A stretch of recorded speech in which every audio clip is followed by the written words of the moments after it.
Hi, my name's Simon, and I'm gonna tell you what it's like to live with 6 fingers in your hand. Even as a little kid, I understood that I had a condition that singled me out. There were 6 fingers on my right hand. Kids in the kindergarten wanted to touch my 6th finger. Sometimes we'd put our hands on the table together to compare our hands. My oddity made me exciting. As I grew older, I learned how to show off the unusual abilities that went with my condition. My friends would give me various tasks and I'd use all 6 of my fingers to complete them. My hand was indeed more capable at grabbing and holding things. My parents took me to different doctors, but their opinion varied. Some said keep the extra finger, and some said I should remove it. They'd argue whether the formation was detrimental or beneficial to me. Would leave this council of physicians without any consensus of opinion.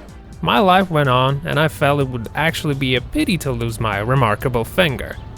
By the time I went to school, I didn't care what my classmates would think of me. I was completely confident that my finger was a mark of God, and that I had it for a reason. I'd actually read a lot about it. The main thing I learned was that it's a genetic condition rather than a developmental anomaly. This condition is called Hexadactyly, and it's very rare. According to some sources, only 1 of 5,000 babies is born with it. So, I'm not gonna have my extra finger removed. It makes me special. I was born like this, so I'm gonna live like this. I've also heard that 6-fingered people bring good luck to anyone who meet them or who holds their hand. These people are very lucky and fortunate. They're successful at anything they do. It feels really flattering to me. I believe in omens like this, and I wish everyone would believe in them. Of course, self-persuasion plays a big part here.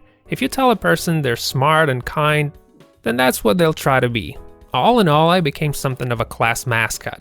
There was one incident that made my classmates really believe in this.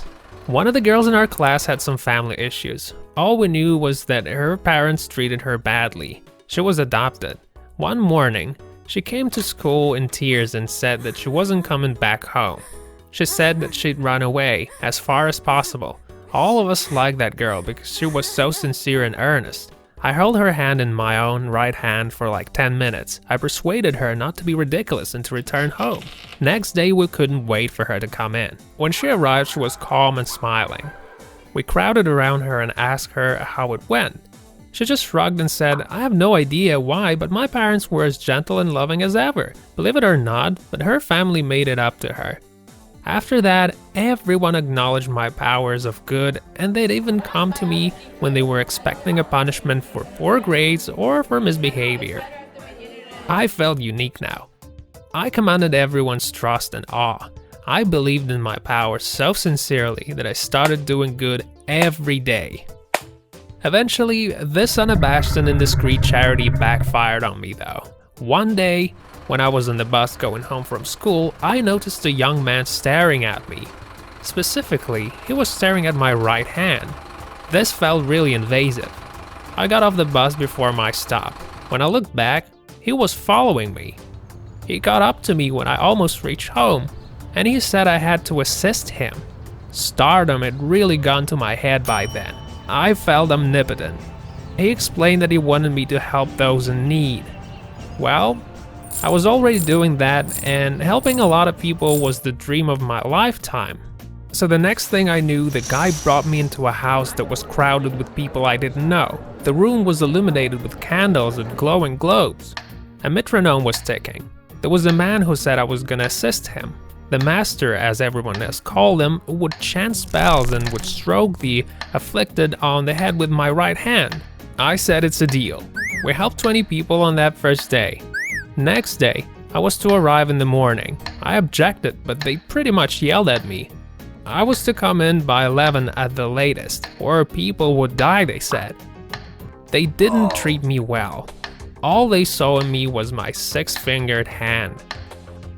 Everything clicked into place after I overheard a conversation between the master and his assistant. They were dividing the money we had made together. The thought I was complicit in a fraud made me sick. Those people believed in our powers of healing, and we deceived them. I was done with this sort of charity, and I particularly wanted nothing to do with these scammers. Just to be safe, I decided to never use my 6th finger to help people. I was absolute stickler about that. I lead an ordinary life of a normal person now.